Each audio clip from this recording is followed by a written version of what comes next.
नमस्कार विद्यार्थी मित्रांनो, कसे आहात सर्वजण? अपेक्षा करतो चांगलेच असेल. आपण काही या अगोदरच्या लेक्चरमध्ये PYQ सेशन घेणार आहोत यासाठी आपण बोललो होतो आणि त्यानुसार आपण PYQ सेशन तुमच्यासाठी आणलेलं आहे.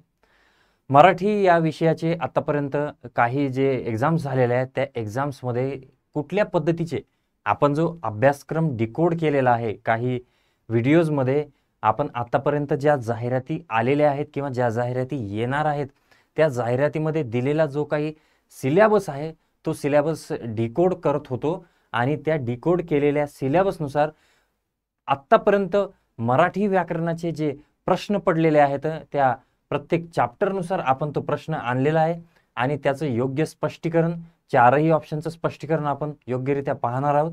तर विद्यार्थी मित्रांनो, मी विकास कराळे. चला मग व्हिडिओला सुरुवात करूया. तर मागील वर्षी आलेले प्रश्न त्याचे उत्तर स्पष्टीकरणासहित आपण पाहणार आहोत. तर मग वेळ न घालवता आपण पहिल्या प्रश्नाकडे जाऊया.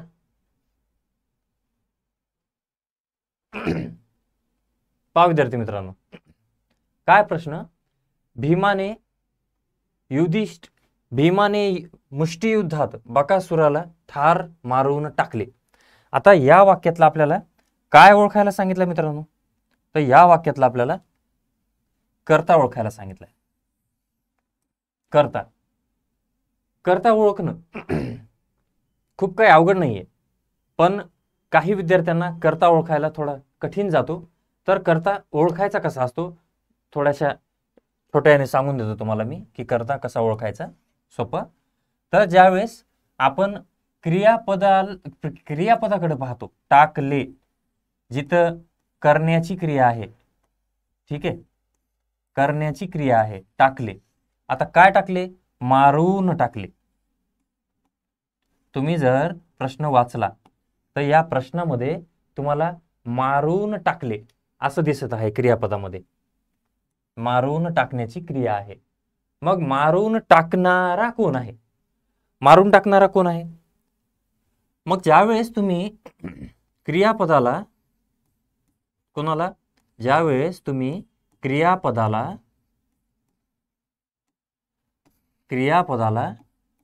नारा, करणारा, नारी आणि नारे असे प्रश्न विचारता. असे काय मित्रांनो? प्रश्न विचारता.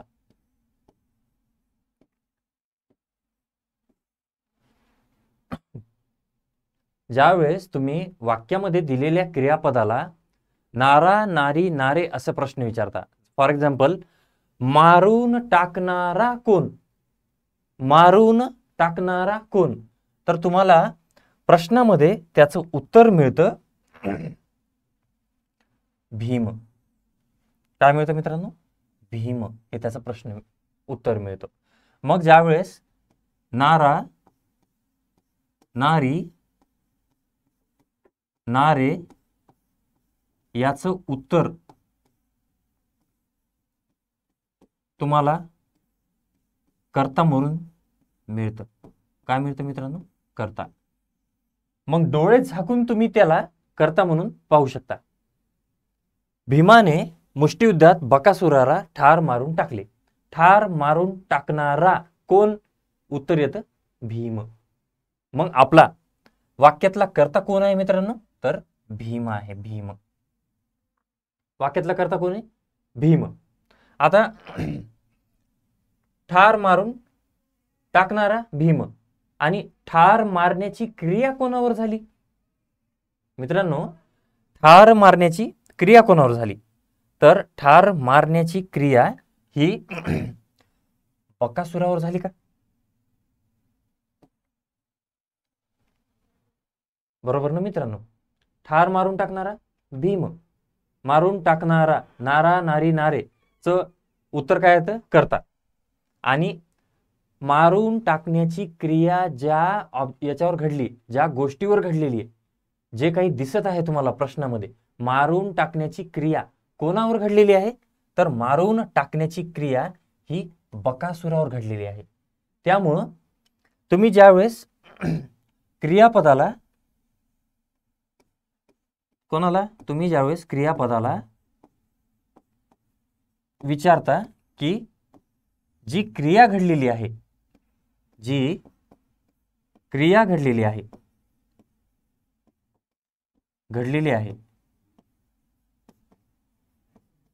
जी क्रिया घडलेली आहे ती कोणावर घडली आहे, त्याचं उत्तर तुम्हाला कर्म मिळतं. मग मारून टाकणारा, नारानारीचं उत्तर भेटलं तुम्हाला कर्ता. मारून टाकण्याची क्रिया कोणावर झाली तर ते भेटलं तुम्हाला, त्याचं उत्तर भेटलं तुम्हाला कर्म. मग अशा प्रकारे वाक्यातील कर्ता आणि कर्म तुम्ही शोधू शकता मित्रांनो. तर हा झाला भीम, आपला काय झाला, कर्ता झाला. हा झाला कर्ता. बकासूर हा झाला आपला कर्म. आणि मारून टाकले ही काय क्रिया झाली, आपलं हे क्रियापद झालं आपलं. हे काय झालं मित्रांनो, क्रियापद झालं. ओके.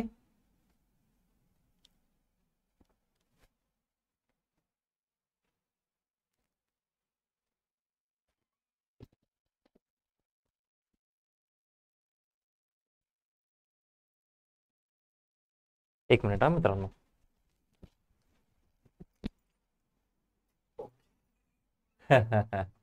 चला मित्रांनो, सुरुवात करूया, पुढे जाऊया, दुसऱ्या प्रश्नाकडे वळूया. अपेक्षा करतो तुम्हाला कर्ता, कर्म आणि क्रियापद कसं ओळखायचं हे कळालं असेल. आणि ते याच पद्धतीनं कुठल्याही क्रियापदाला प्रश्न विचारा, तुम्हाला दोनही उत्तर मिळून जातात मित्रांनो. आता यामध्ये पहा, यामध्ये गुरुजी विद्यार्थ्यांना व्याकरण शिकवतात.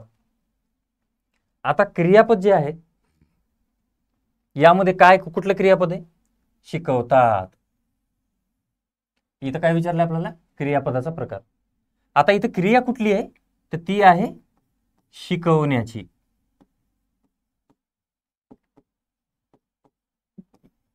बरोबर, बरोबर ना मित्रांनो. क्रिया कुठली आहे, शिकवण्याची. शिकवणारे कोण, गुरुजी, त्या झाले आपला कर्ता. शिकवण्याची क्रिया कोणावर व्हायली, एक विद्यार्थ्यांवर व्हायली आणि एक व्याकरणावर व्हायली. इथं दोन कर्म आहेत मित्रांनो. काय दोन कर्म कुठले आहेत मित्रांनो, तर द्विकर्मक वाक्य असं एक कन्सेप्ट मराठी व्याकरणामध्ये आहे. आणि दोन कर्म वाक्यामध्ये प्रेझेंट आहेत हे तुम्हाला कसं कळतं, तर ज्या वेळेस शिकवण्याची क्रिया कोणावर व्हायली या प्रश्नाची उत्तर तुम्हाला दोन भेटतात. मग त्यामध्ये एक व्यक्ती असते आणि एक वस्तू असते. काय मित्रांनो, शिकवण्याची ज्या वेळेस तुम्ही क्रियापदाला प्रश्न विचारता आणि त्या क्रिया कोणावर घडते हा प्रश्न तुम्ही विचारता, आणि त्यावेळेस तुम्हाला ज्या दोन प्रश्नांची उत्तर सापडतात तर त्यामध्ये एक असते व्यक्ती, एक असते वस्तू. एक असते व्यक्ती, एक असते वस्तू. तर इथे जी वस्तू असते त्याला म्हणायचं प्रत्यक्ष कर्म, कारण की शिकवण्याची क्रिया ही व्याकरणावर होत आहे आणि ते शिकवणं कोणाला लागू होतं, विद्यार्थ्यांना लागू होतं. म्हणून या वाक्यात या प्रश्नाचं उत्तर आपलं जे आहे द्विकर्मक क्रियापद आहे. आता हे द्विकर्मक क्रियापद का आहे आणि कसं आहे तुम्हाला स्पष्ट सांगतो, क्लिअरपणे व्यवस्थित समजून सांगतो. आता शिकवण्याची क्रिया कोणावर घडते तर तुम्हाला इथं एक उत्तर भेटतं विद्यार्थी, एक उत्तर भेटतं तुम्हाला विद्यार्थी, आणि दुसरं उत्तर भेटतं तुम्हाला व्याकरण. शिकवण्याची क्रिया व्याकरणावर होत आहे आणि शिकवण्याची क्रिया विद्यार्थ्यांवर होत आहे. मग जिथं तुम्हाला व्यक्तिवाचक कर्म भेटते मित्रांनो, काय, जिथं तुम्हाला व्यक्तिवाचक कर्म भेटते. आता विद्यार्थी हे व्यक्ती आहेत का नाही, विद्यार्थी हे व्यक्ती आहेत. जिथं तुम्हाला व्यक्तिवाचक कर्म भेटते त्याला म्हणायचं अप्रत्यक्ष कर्म, त्याला म्हणायचं अप्रत्यक्ष कर्म. आणि व्याकरण हे वस्तुवाचक आहे. इथं तुम्हाला काही सजीव अशी गोष्ट दिसते का तर नाही दिसत आहे. तर हे जे आहे व्याकरण हे वस्तुवाचक आहे आणि ते वस्तुवाचक असल्या कारणानं ते प्रत्यक्ष कर्म आहे. प्रत्यक्ष कर्म कशामुळं तर त्यावर प्रत्यक्ष क्रिया होत आहे. शिकवण्याची ही व्याकरणावर प्रत्यक्ष क्रिया होत आहे. म्हणून या वाक्यामध्ये गुरुजी विद्यार्थ्यांना व्याकरण शिकवतात. यामध्ये दोन कर्म तुम्हाला प्रेझेंट सापडतात. दोन कर्मामध्ये एक व्यक्तिवाचक आहे, एक वस्तुवाचक आहे. मग तुम्ही म्हणाल याच्यात कर्म शोधायचं कसं? तर शिकवण्याची क्रिया कोणावर होत आहे? शिकवण्याची क्रिया कोणावर होत आहे? मग तुम्ही कुठलंही सेंटेन्स घ्या, कुठलंही वाक्य घ्या, त्यामध्ये क्रियापदाला जेव्हा तुम्ही विचारता की क्रिया कोणावर होत आहे, क्रियापद तर वाक्यामध्ये 100% असणार. क्रियापद काय वाक्यामध्ये 100% असणार. आणि क्रियापद वाक्यामध्ये 100% असणार तर त्या क्रियापदाला तुम्ही प्रश्न विचारणार. क्रियापदामध्ये क्रिया दडलेली असते. ती क्रिया कोणावर घडली असं ज्यावेळेस तुम्ही विचारता त्यावेळेस मिळालेलं उत्तर हे कर्म असतं. आणि कर्माचे दोन प्रकार पडतात. एक प्रत्यक्ष कर्म, दुसरं अप्रत्यक्ष कर्म. मग प्रत्यक्ष कर्म कुठलं असतं? तर व्यक्तिवाचक. जसं की सजीव व्यक्ती तुम्हाला तिथं दिसायला लागते. जसं की आपल्या या उदाहरणामध्ये विद्यार्थी हे तुम्हाला कर्म सापडत आहेत, कारण की शिकवण्याची क्रिया ही विद्यार्थ्यांवरही होत आहे. शिकवण्याची क्रिया ही व्याकरणावरही होत आहे. म्हणून दोन कर्म तुम्हाला इथं सापडतात. मग व्याकरण हे वस्तुवाचक आहे आणि ते प्रत्यक्ष कर्म आहे. मग तुम्हाला असाही प्रश्न विचारण्यात येतो की खालील वाक्यातील प्रत्यक्ष कर्म कुठलं? खालील वाक्यातील अप्रत्यक्ष कर्म कुठलं? खालील वाक्यातील क्रियापदाचा प्रकार कुठला?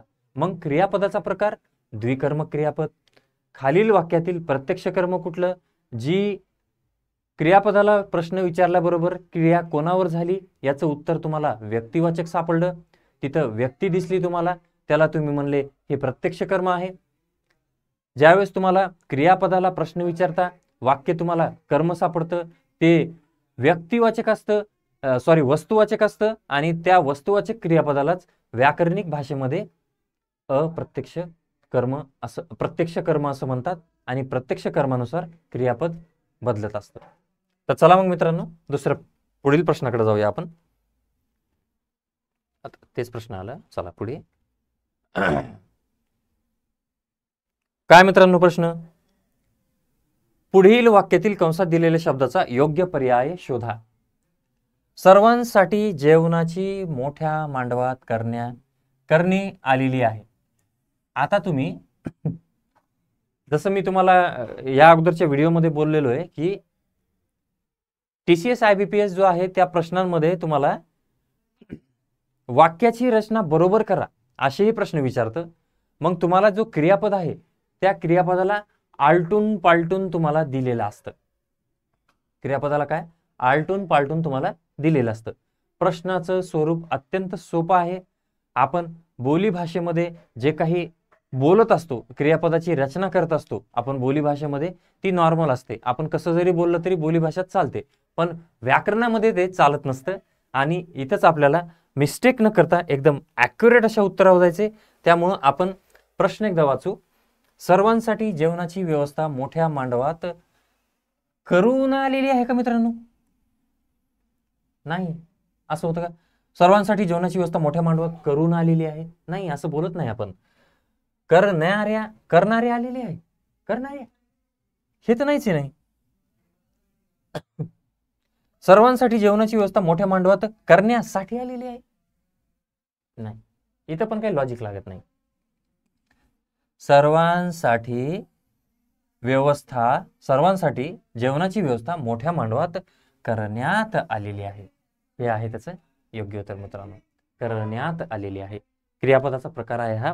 योग्य क्रियापद आपल्याला ओळखावं लागतं, त्यानुसार आपल्याला पाहावं लागतं. चला मित्रांनो पुढे पाहूया. पुढचा प्रश्न जो आहे, माझ्या दादाने मला एक पुस्तक पाठवले. काय? माझ्या दादाने मला एक पुस्तक पाठवले, त्यात रंगीत चित्र होती.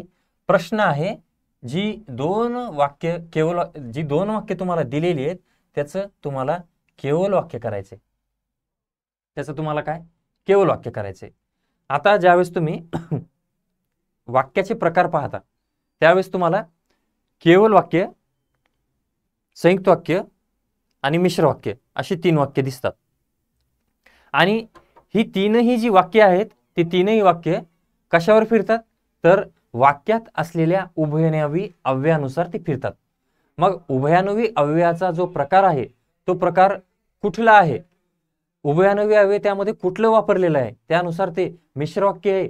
मिश्र वाक्याची उभयान्वयी वेगळे आहेत, संयुक्त वाक्याची उभयान्वयी वेगळे आहेत, वाक्याच्या स्वरूपानुसारही त्याचे सबटाइप्स पडतात. मग इथं काय विचारलंय आपल्याला, रंगीत चित्र. माझ्या दादाने मला एक पुस्तक पाठवले, त्यात रंगीत चित्र होती, वरील 2 वाक्याची केवल वाक्य करा. मग केवल वाक्याची सरळ सरळ ट्रिक आहे, तुम्हाला त्या वाक्यामध्ये उभयान्वयी अव्यय नकोय. केवल वाक्य हे एक साधं वाक्य असतं आणि केवल वाक्य साधं वाक्य असल्या कारणानं तुम्हाला त्याच्यामध्ये उभयान्वयी अव्यय नकोय. तर मग याची रचना पाहूया आपण. पहा मित्रांनो, माझ्या दादाने, माझ्या एक दादाने, माझ्या एक दादाने म्हणजे नाही जमत हे. माझ्या एक दादाने मला रंगीत चित्राचे पुस्तक पाठवले, नाही. माझ्या दादाने इथपर्यंत बरोबर आहे. माझ्या दादाने मला रंगीत चित्राचे एक पुस्तक पाठवले, याचा सेन्स तुम्हाला बरोबर लागतो, बरोबर. आता एक रंगीत चित्राचे मला दादाने, काही याचा काही सेन्सच लागत नाही मित्रांनो. पहा, केवल वाक्य कसं आहे, तुम्हाला त्याच्यात उभयान्वयी नाही पाहिजे आणि वाचताक्षणी त्याची रचना एकदम बरोबर वाटायला पाहिजे आपल्याला. तर माझ्या रंगीत चित्राचे असं काहीच नाहीये. काय म्हणतं, वाक्यात सुरुवात माझ्या दादाने सुरुवात झालेली आहे, तर माझ्या दादाने वाक्याची सुरुवात पाहिजे आपल्याला. माझ्या दादाने मला रंगीत चित्राचे एक पुस्तक पाठवले, हे अत्यंत एकदम बरोबर आहे मित्रांनो. केवल वाक्य, मिश्र वाक्य, संयुक्त वाक्य, वाक्याचे प्रकार, वाक्य संश्लेषण, वाक्य पृथक्करण, हे जे चॅप्टर्स आहेत ते आपण एकदम डिटेलरित्या आपण त्याचे लेक्चर्स पुढे काही दिवसांमध्ये तुमच्यासाठी घेऊन येणार आहे मी. आणि त्यामध्ये त्या वाक्यांचं स्वरूप हे अत्यंत चांगल्या पद्धतीनं आणि त्यातले जे बारकावे आहेत, उभयान्वयी कुठले आहेत, त्यामध्ये उभयान्वयाचे प्रकार कुठले पडतात, मिश्र वाक्यात कुठले प्रकार पडतात, संयुक्त वाक्यात कुठले पडतात, ते एकदम ट्रिक निहाय तुमच्यासमोर मी ठेवणार आहे. आणि वाक्य पाहता क्षणी तुम्हाला त्या उभयान्वयाचा प्रकार कळेल आणि लगेच तुम्हाला ते संयुक्त आहे का, मिश्र आहे का, केवल आहे, हे तुम्ही बायफर्केट करणार आणि उत्तर एकदम बरोबर सांगणार मित्रांनो, एवढी खात्री आहे. चला पुढच्या वाक्यात जाऊया. चातुर्मास या समासाचा कोणता प्रकार आहे? चातुर्मास. आता समासमध्ये अवयव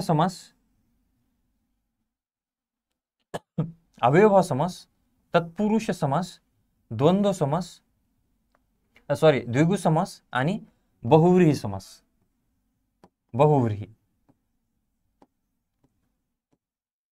बहुव्रीही समास असे 4 टाईप पडतात. कुठले कुठले? मी पहिला म्हणतो अव्ययभाव समास, अव्ययीभाव. ओके, हे अव्ययभाव समास. दुसरा पडतो तत्पुरुष समास, तिसरा पडतो द्वंद्व समास आणि चौथा पडतो बहुव्रीही समास.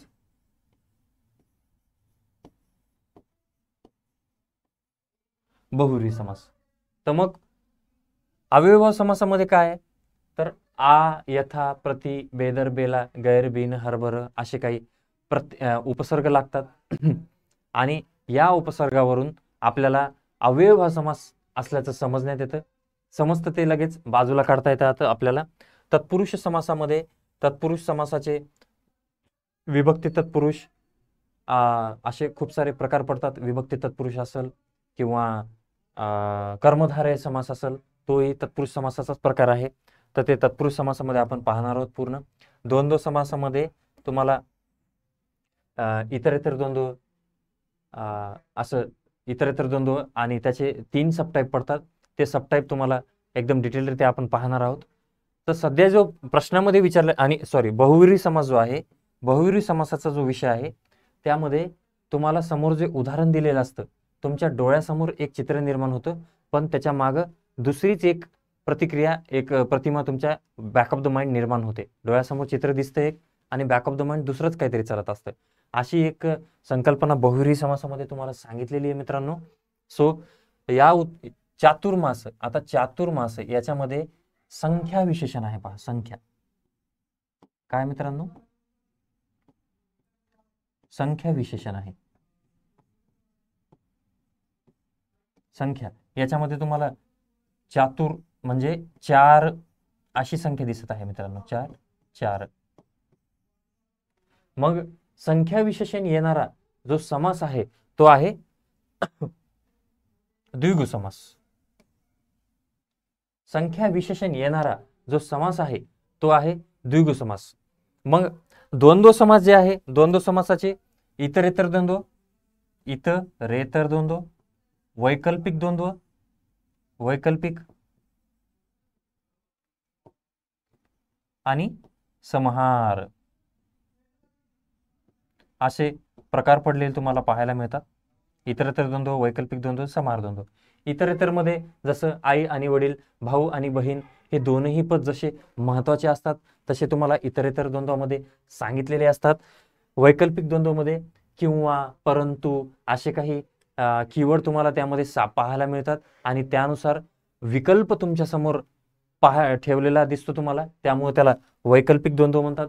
आणि समाहार द्वंद्व जो प्रकार आहे, समाहार मध्ये सर्वांचं मिळून सगळ्यांचा समावेश केलेला असतो, समाहार केलेला असतो, अशी काही संकल्पना तुम्हाला समाहार द्वंद्व या चॅप्टर मध्ये पाहायला मिळते.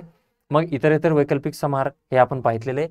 चातुर्मास हा प्रकारामध्ये आपल्याला चातुर म्हणजे 4 ही संख्या सापडते आणि संख्या विशेषण असणारा जो समास आहे तो आहे द्विगु समास. चला तर मित्रांनो पुढे जाऊया. पुढची जी स्लाइड आहे प्रतिदिन. आता प्रति, मी काय म्हणलो तुम्हाला, प्रतिदिन याचा समासाचा प्रकार ओळखा विचारलं तुम्हाला. प्रतिदिन, मग आ, यथा, प्रति, बेदर, बेला, गैर, बिन, हरभर, त्यानंतर मराठीतील काही प्रत्यय लागून अव्ययभाव समास होत असतो. मग इथं आपल्याला प्रतिदिन या शब्दामध्ये जो प्रति लपलेला आहे, जो प्रति हा उपसर्ग लपलेला आहे. काय मित्रांनो? प्रति हा उपसर्ग लपलेला आहे.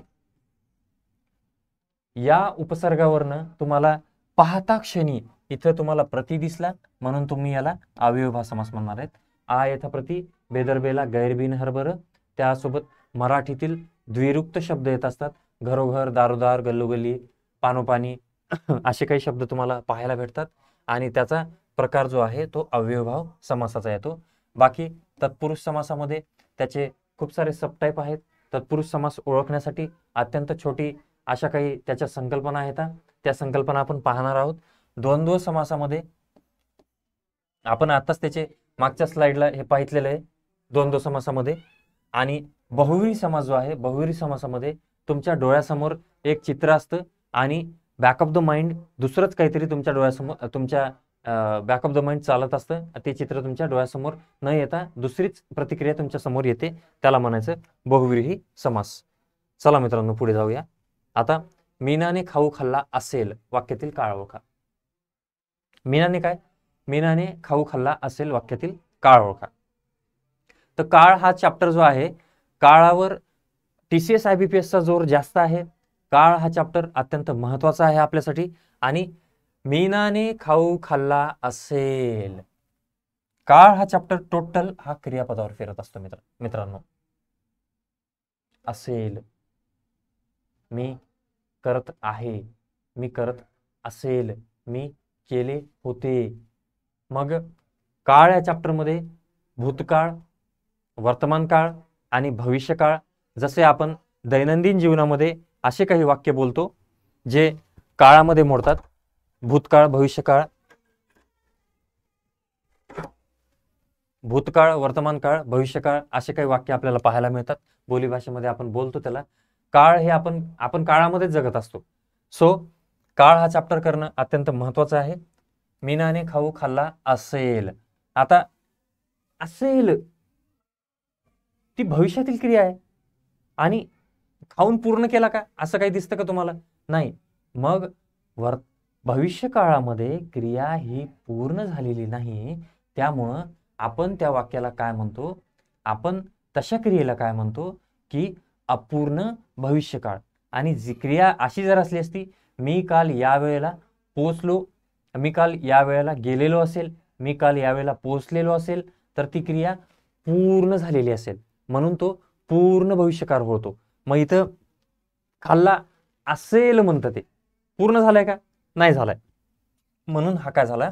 अपूर्ण भविष्यकाळ. अपूर्ण भविष्यकाळ.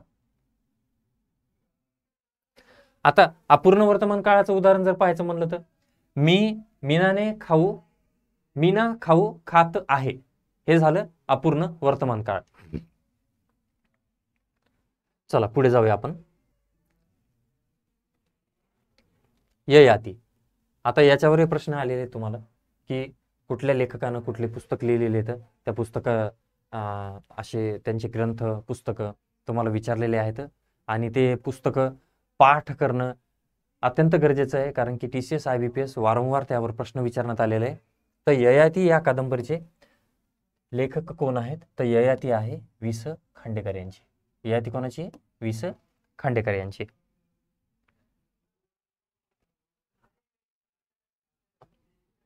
आता इथं पहा, सॉरी थोडा ऑप्शन जे आहे तो खालवर झालेला आहे. प्रश्न हा आहे, मी निबंध लिहित आहे. काळ पहा मित्रांनो, मी निबंध लिहित आहे. मी सध्या लेक्चर घेत आहे.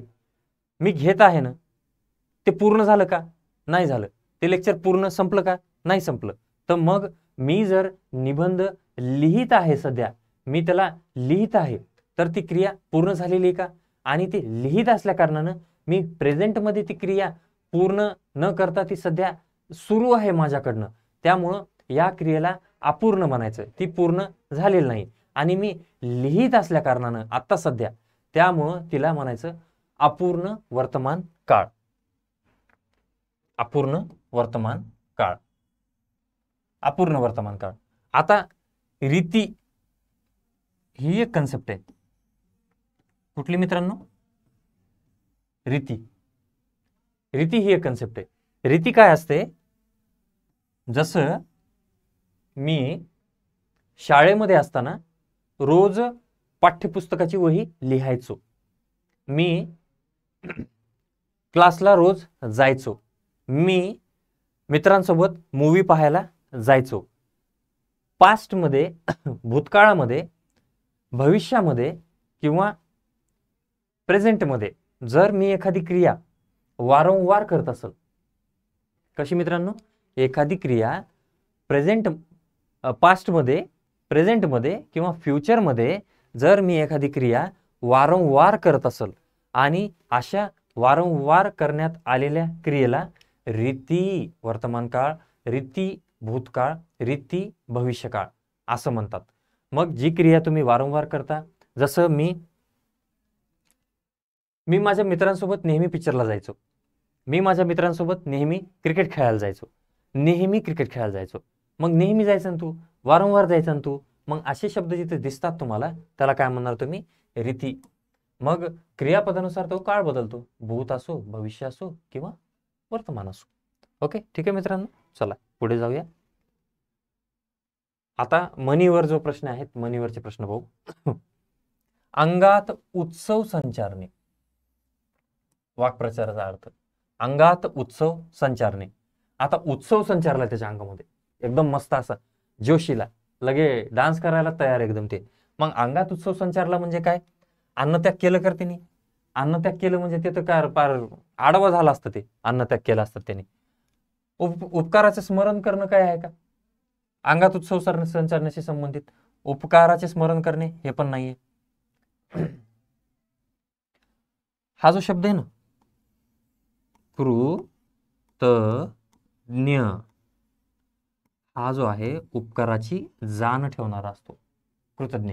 आणि कृतज्ञ हा जो आहे उपकार विसरणारा असतो. मग कृतज्ञ म्हणजे काय? उपकाराचे स्मरण करणे, याचा अर्थ हा होतो. ठीक आहे मित्रांनो. आणि मग इथं भूतबाधाचा काही संबंध आहे का? नाही. अंगात उत्सव संचारणे म्हणजेच खूप उत्साह वाटणे. खूप उत्साह वाटणे, अंगात उत्सव संचारला. तसंच त्या पद्धतीनं मला काय होतं, ज्यावेळेस मी तुमच्याशी फेस टू फेस येण्याचा आपण भेटणार आहोत असं मला वाटतं, आपण लाईव्ह लेक्चर घेणार आहोत असं वाटतंय, किंवा मी कुठल्या माध्यमातून का होईना तुमच्याशी भेटणार आहे, तुम्हाला बोलणार आहे, ज्यावेळेस मला असं वाटतं ना की तेव्हाच माझ्या अंगात उत्साह संचारतो. म्हणजे मला मी एनर्जाइज होतो की बाबा मी कधी कॅमेरासमोर येतो आणि कधी तुमच्याशी भेटतो, तुमच्याशी बोलतो मित्रांनो. सो चला पुढे जाऊया. विदुषी, पुल्लिंगी रूप ओळखा. आता व्याकरणामध्ये लिंग विचार हा जो चॅप्टर आहे, काय मित्रांनो, लिंग विचार, वचन विचार. लिंग विचार चॅप्टरमध्ये पुल्लिंग, स्त्रीलिंग, नपुंसकलिंग, उभयलिंग असे काही कन्सेप्ट आहेत. तर पुल्लिंगी म्हणजे काय, विदुषी या शब्दाचे पुल्लिंगी रूप ओळखा. तर विदुषी चा पुल्लिंगी काय होतं, विद्वान. विदुषी विद्वान असं. विदुषीचा पुल्लिंगी रूप काय, विद्वान. मग पुल्लिंगी, स्त्रीलिंगी, नपुंसकलिंगी आणि त्यामध्ये काही अपवादही दिलेले, ते अपवाद आपल्याला पाहायचेत. अपवादासहित ज्यावेळेस आपण अभ्यासाला बसतो, त्यामध्ये दिलेले जे अपवाद असतात, पेपर सेटरचं ध्यान खास करून अपवादावरच जातं आणि अपवादावरच आपल्याला जास्तीत जास्त प्रश्नांची संख्या पाहायला मिळते मित्रांनो. म्हणून अपवाद पाठ करणं आपल्यासाठी अत्यंत महत्त्वाचं आहे. त्याला पाठ न करता त्याला लक्षात कसं ठेवता येईल यावर जर आपण जोर देऊन अभ्यास केला तर आपल्याला रिझल्ट ओरिएंटेड जो अभ्यास आहे तो करणं गरजेचं आहे. आणि त्यासाठी आपण सर्व मिळून जो काही रिझल्ट ओरिएंटेड अभ्यास आहे, जो PYQ सेशन आहे, ते आपण सध्या घेत आहोत. आणि म्हणून विदुषीचा पुल्लिंगी रूप कुठलं येतं मित्रांनो, विद्वान. मग असेच काही शब्द आहेत जे पुल्लिंगीमध्ये मोडतात, स्त्रीलिंगी मध्ये मोडतात, काही नपुंसकलिंगात मोडतात. आणि काहींचं लिंग हे तुम्हाला वाटतं हे स्त्रीलिंग आहे, काहींचं लिंग वाटतं अरे हे तर पुल्लिंग आहे. तर मग तसं नसतं, व्याकरणिक दृष्ट्या त्याचं लिंगच ठरलेलं नसतं. मग असे जे काही गोष्टी आहेत त्याही आपण सविस्तररित्या पाहणार आहोत. चला पुढे. आता व्याकरणदृष्ट्या अचूक वाक्य शोधा. मी सुरुवातीपासून सांगत आलोय तुम्हाला की जिथे जिथे संदर्भ आला तिथे तिथे मी वर्णमाला हा चॅप्टर फोकस करतो. वर्णमाला या चॅप्टरमध्ये आपल्याला ज्या काही वेलांटी, मात्रा, उकार, पहिला दुसरा, पहिली वेलांटी, दुसरी वेलांटी, उद्गारार्थी चिन्ह, प्रश्नार्थी चिन्ह, यानुसार वाक्यामध्ये पूर्णविराम, अपूर्णविराम, स्वल्पविराम असे काही गोष्टी असतात. या गोष्टी अत्यंत छोट्या छोट्या असतात आणि या छोट्या छोट्या या छोट्या छोट्या चिन्हांना घेऊन जर आपण वाक्याकडे पाहितलं तर वाक्य जर प्रश्नार्थी असेल तर वाक्यामध्ये प्रश्न फ्रेम केलेला असतो. वाक्य जर उद्गार्थी असेल तर त्यामध्ये उद्गारार्थी शब्द काहीतरी लपलेले असतात. अबो बापरे, ओहो, अरे च्या, छी, थू असे काही शब्द असतात. ते शब्द तुम्हाला त्यामध्ये दिलेले असतात. मग इथं व्याकरणदृष्ट्या अचूक शब्द तुम्हाला ओळखायला सांगितलेला आहे. आणि व्याकरणदृष्ट्या अचूक शब्द ओळखताना तुम्हाला व्याकरणामध्ये जे मी आता सगळे चिन्ह तुम्हाला सांगण्याचा प्रयत्न केला, काना, मात्रा, उकार, केवळ आपल्या हे जे उद्गारार्थी चिन्ह आहे, प्रश्नार्थी चिन्ह आहे, त्याच्यानुसार हे प्रश्न फिरत असतो. तर व्याकरणदृष्ट्या अचूक पाहूया आपण. धर्मशाळेपुढे आमचे क्षेत्रापाध्ये, क्षेत्रा हे रॉंग आहे मित्रांनो. धर्मशाळेपुढे आमचे क्षेत्रो, आता हा जो श आहे ना, हा श इथं केलाय, हा ही रॉंग आहे मित्रांनो. धर्मशाळेपुढे आमचे क्षेत्रीपाध्ये. क्षेत्रीपाध्ये काय, क्षेत्रीपाध्ये पण नसतं, क्षेत्रोपाध्ये असं असतं, क्षेत्रोपाध्ये. तर मग तुम्हाला धर्मशाळेपुढे आमचे क्षेत्रोपाध्ये उभे होते, हे इथं एकदम बरोबर उत्तर आहे, क्षेत्रोपाध्ये. मग हे असे काही शब्द आहेत जे तुम्हाला माहीत पाहिजेत. ते आपल्या बोलीभाषेतले नसतात, आपण त्यांच्याशी फॅमिलियर नसतो, त्यामुळे आपल्याला ते वाचताना कठीण वाचतात, किचकट वाटतात आणि त्याच्यामुळे आपल्याला चारीमध्ये डिफरन्स कळायला कठीण जातो आणि इथं आपली चूक होते मित्रांनो. आपण दुसरा ऑप्शन ठोकून येतो. चला आता मेधावी. मेधावी म्हणजे काय, मेधावी म्हणजे प्रज्ञावंत. मेधावी म्हणजे काय, प्रज्ञावंत.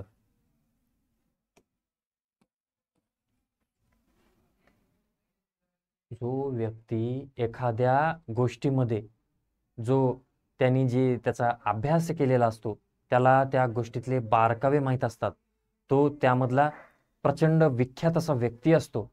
त्याला कुठलाही प्रश्न विचारा, कसाही प्रश्न विचारा, त्याच्याकडं खूप सारी माहिती असते त्या विषयाची, त्या गोष्टीची. अशा व्यक्तींना मेधावी असं म्हटलं जातं. अशा व्यक्तींना मेधावी असं म्हटलं जातं. आणि मेधावी म्हणजेच प्रज्ञावंत मित्रांनो. प्रज्ञा, प्रज्ञा. त्याच्याकडं नॉलेज खूप असतं. तो त्यामध्ये पंडित असतो मित्रांनो, पंडित. ओके. मग मेधावी म्हणजे काय? प्रज्ञावंत. असे प्रश्न तुम्हाला आलेले आहेत मित्रांनो. आता पुढे जाऊया. आज भारतीय संघ खूप चांगला खेळला. याचं काय? उद्गारार्थी. थोड्या वेळापूर्वीच मी तुम्हाला उद्गारार्थी कुठलं काय ते सांगितलेले. उद्गारार्थी चिन्ह असतात. मग उद्गारार्थी काय? रूपांतर कोणतं? वाक्यात अचूक रूपांतर. मग उद्गारार्थी, आता तुम्ही जर विचार केला तर तुम्ही एकदा ते व्यवस्थितरित्या वाचा मित्रांनो सर्वजण, आणि मला सांगा की उद्गारार्थी कुठलं येतं. पहा बरं मित्रांनो, उद्गारार्थी कुठलं येतं सांगा बरं मला. कमेंट करा बरं लवकर लवकर. लवकर लवकर करा मित्रांनो कमेंट. लवकर लवकर सांगा मित्रांनो. अरे जमतं का नाही तुम्हाला काही? अरे जमतं का सांगा. कोणाला जमायले आहेत ना असे फिरवलेले प्रश्न, आहे का नाही? फिरवलेले प्रश्न आहेत का नाही मित्रांनो? तर मग काय प्रश्न तुम्ही पाहितला की आज भारतीय संघ खूप चांगला खेळला, याचं उद्गारार्थी अचूक करायचे. तर भारतीय संघ किती चांगला खेळला आज, तुम्हाला उद्गारार्थी करायला सांगितले, आणि इथं काय दिले तुम्हाला? प्रश्नचिन्ह. बरोबर का नाही मित्रांनो? इथं काय दिसले तुम्हाला?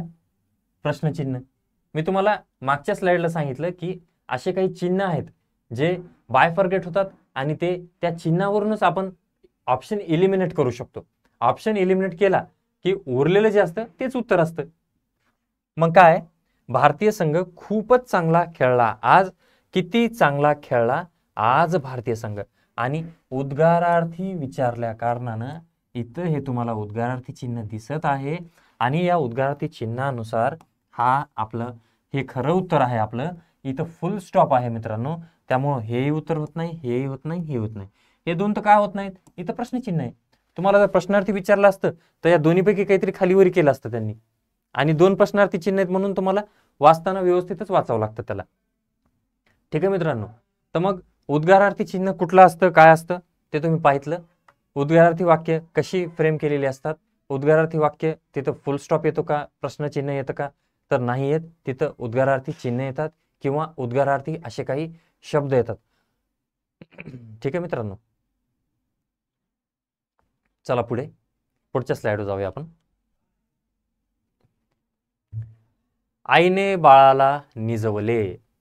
आईने आपल्या बाळाला निजवले. क्रियापद कुठले मित्रांनो? निजवले. कुठली क्रिया आहे?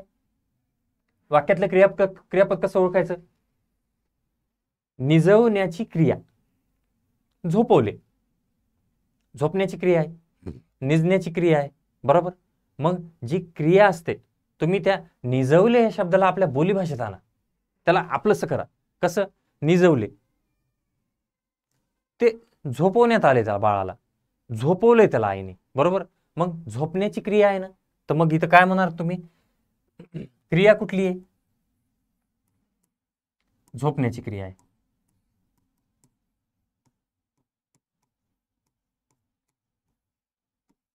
झोपण्याची क्रिया आहे. मग झोपवणारी कोण आहे? झोपवणारी कोण आहे? आई.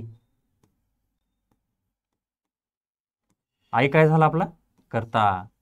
कारण की पहिल्या लेक्चरमध्ये आपण पाहितलं, पहिल्या स्लाइडवर नारा, नारी, नारे, तुम्ही क्रियापदाला प्रश्न विचारला की झोपवणारी कोण आहे, तर उत्तर येतं आई. आणि आई हा आपला कर्ता झाला. झोपवण्याची क्रिया कोणावर घडत आहे? कळलं मित्रांनो? झोपवण्याची क्रिया कोणावर घडत आहे? तर झोपवण्याची क्रिया ही बाळावर घडत आहे. कोणावर? बाळावर. तर मग इथं आपलं बाळ हे काय झालं मित्रांनो? बाळ हे झालं आपलं कर्म.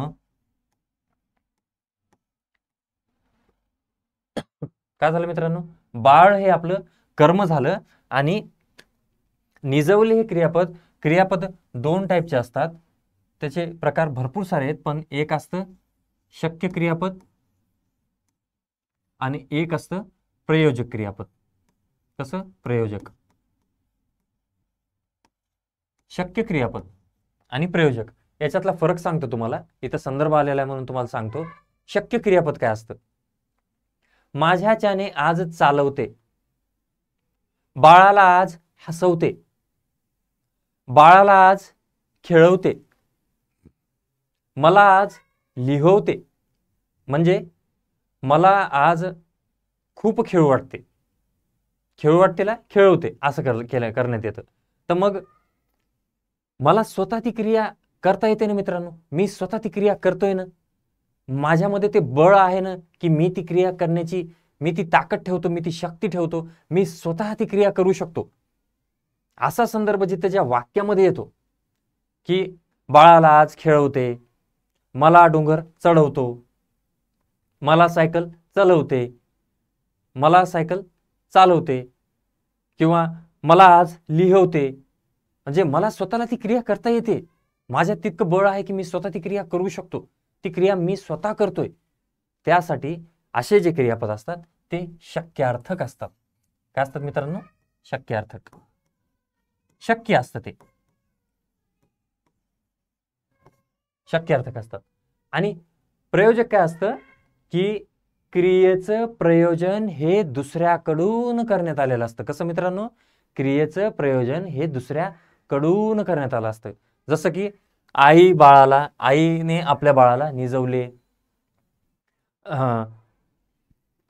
आई बाळाला निजवते. आता निजवण्याची क्रिया बाळाला स्वतःला व्हायले का? नाही. आई त्याला झोपवायचं काम करायली. बाळाला स्वतःला होत नाही, आई झोपवण्याचं काम करते. बाळावर आई कुठल्या तरी क्रियेचं प्रयोजन करत आहे, कुठली तरी क्रिया त्याच्यावर करत आहे, म्हणून हे क्रियापद प्रयोजक आहे. आईकडून ते प्रयोजन होत आहे बाळावर, म्हणून क्रिया बाळाला शक्य नाहीये. आईकडून ती क्रिया बाळावर करण्यात येत आहे, त्यामुळे हे क्रियापद कसं झालं? प्रयोजक झालं. बाळाला जर स्वतःला झोपवलं असतं, बाळाला जर स्वतःच झोप आली असती, बाळामध्ये स्वतःला झोपण्याची हे असली असती, एक ताकद असली असती, किंवा त्याला जर स्वतःच झोप येत असेल, त्याच्याकडून स्वतःच ती क्रिया होत असेल, तर ते त्याला शक्य होतं, म्हणून ते शक्यार्थक आहे. पण दुसऱ्याकडून कोणाकडून तरी बाळाला झोपवण्यात येत आहे, म्हणून ते कसं आहे? प्रयोजक होतं. त्याला प्रयोजन म्हणतात. कोणाकडून तरी प्रयोजन होत आहे ते, म्हणून त्याला काय म्हणायचं? प्रयोजक क्रियापद. चला मग इथं क्रियापद कसं या वाक्यातील क्रियापद ओळखा. तर मग निजवले हे क्रियापद आहे. मग इथं आपण बाळाला काय, आईनं काय, ते सगळं काही पाहिलेलं आहे मित्रांनो. चला पुढे. पुढील प्रश्न पाहू. त्याच्या हिरव्यागार बागेत रंगीत आणि सुगंधी फुलांची अगदी लयलूट होती. किती लंब चौडं वाक्य. वाक्य पाहूनच आपण इतर पितर होऊन जातो. अरे काय लंब चौडं वाक्य. पण वाक्य जर तुम्ही तोडून पाहितलं, त्याला जर तोडलं तुम्ही, त्याचे जर भाग केले, कर्ता बाजूला काढला, कर्म बाजूला काढलं, क्रियापद बाजूला काढलं, विशेषण बाजूला काढली, सर्वनामे बाजूला काढली, क्रिया विशेषण बाजूला काढली, तर वाक्यात काहीच उरत नाही. मग क्रियापदाला प्रश्न विचारल्यानंतर जेव्हा एवढ्यांची उत्तरं आपल्याला भेटतात, आणि ती उत्तरं कशी शोधायची हे मी तुम्हाला सांगणारच आहे. पण त्या अगोदर जर आपण बारकाईनं पाहितलं, तर वाक्यामध्ये क्रियापदाला आपण कुठले कुठले प्रश्न विचारले, त्यानुसार मिळालेली उत्तरं ही एक तर क्रियापद असतात, कर्ता असतो, कर्म असतं, विशेषण असतं, सर्वनाम असतं, हे सगळं काही सापडतं आपल्याला. मग पहा, इथं काय विचारलं? विशेषण आहे. आता विशेषण काय असतं? हिरवागार डोंगर, लाल लाल फूल, गुलाबी साडी, छान छान बाळ. तर मग काय? एखाद्या व्यक्तीविषयी किंवा एखाद्या वस्तूविषयी त्या व्यक्तीबद्दल एक्स्ट्राची माहिती सांगणारे जे शब्द असतात, त्याचं विशेष काय आहे हे जे जिथं सांगण्यात येतं, जे वाक्यात दिसतं तुम्हाला की या व्यक्तीबद्दल हे विशेष सांगितलं, या वस्तूबद्दल हे विशेष सांगितलंय आणि त्या विशेषणालाच, सांगितलेल्या त्या गोष्टीलाच आपण वाक्यामध्ये विशेषण असं म्हणतो. विशेष्य म्हणजे जे नाम असतं आणि विशेषण हे विशेषाचं विशेषण असतं मित्रांनो.